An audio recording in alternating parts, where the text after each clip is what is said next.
Yaponlarda bir shunaqa holat bor ekan. Eshitib hayratga tushdim. Yapon korxonalaridan birida ishchilar, sigaret chekuvchi masalan ishchilar bor. Ular tashqariga chiqadi, sigaret chekadi. Masalan 5 minutmi, necha minut sigaret chekadi. 2 minut, 5 minut sigaret chekadi. Va o'sha Yapon korxonasi shuni hisobga olar ekan, sigaret chekuvchilarni hisobga olar ekanda, masalan kunida necha minut sigaret chekadi, yilni oxirigacha necha minut, necha kun bo'ladi bu sigaret chekish. Endi sigaret chekmaydiganlarga xuddi shuncha kun dam olishga otpusк berar ekan.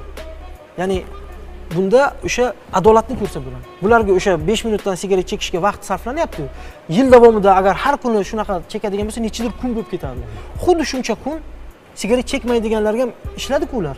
O'sha paytda ishladi. O'sha dam olish uchun xuddi shuncha kun ularga qo'shib berar ekan dam olishga. Mana adolatni ko'rishimiz mumkin.